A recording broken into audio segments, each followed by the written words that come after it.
I want to see if I can get these guys real quick.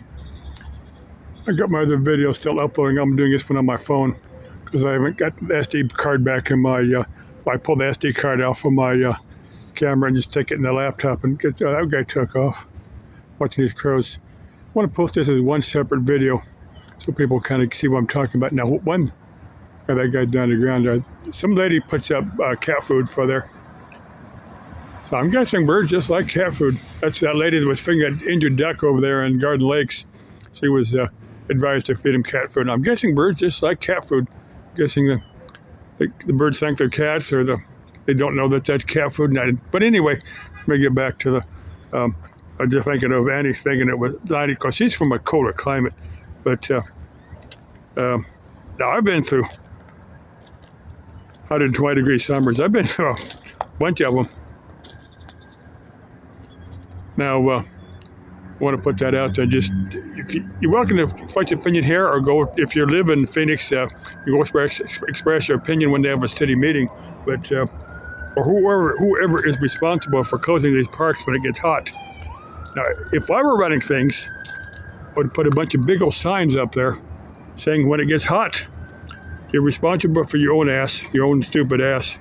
If you get in trouble, the paramedics will rescue you, but they're not going to risk their lives when it's hot. They're going to wait until it cools down to rescue you. What they could do is send somebody up that's that's used to the heat, acclimatized, with maybe about a gallon or 2 gallons of water, maybe an umbrella, and say, hey, you're gonna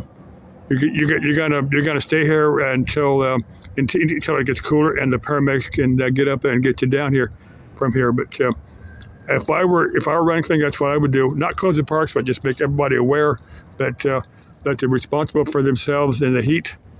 And periodically you hear about every 2 or 3 days in the summertime when it's hot, someone will get in trouble and have to be airlifted off one of those mountains.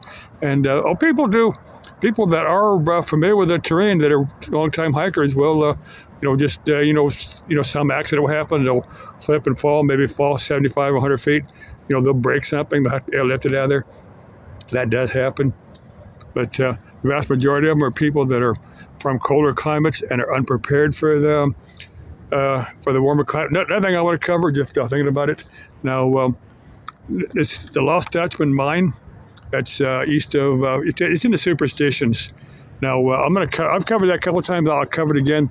But if you're gonna go looking for that Lost Dutchman mine, you don't do it in the heat of the summertime, because that part of the world, that even though the Superstition Mountains, that gets brutal up there when it's hot. I mean, right now it's not bad.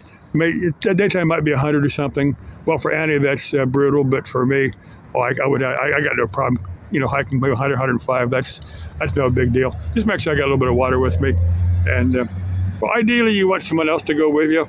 That if you do need to sprain an ankle or break something, you have somebody help you hobble. So you're not spending thousands or maybe tens of thousands of dollars for an air ambulance. You got somebody that'll help you hobble back to their vehicle or your vehicle, and drive you to a hospital where they can fix it for maybe hundreds of bucks or something. I don't know. I haven't seen a doctor as a patient since the mid-90s. I've covered that before, but what's your opinion? Should you close the parks, or should they leave them open with big old signs up there? If you want to express your opinion, hey, do so. Love to discuss it with you, because I see both sides of it. I certainly understand why they're closing the parks, but even then, people get up there when it's like right now. People get up there. I think they had to rescue somebody. Rescue somebody that past day or two when it wasn't so bad. Somebody that just wasn't acclimatized to our climate. Okay, still love you. Bye bye.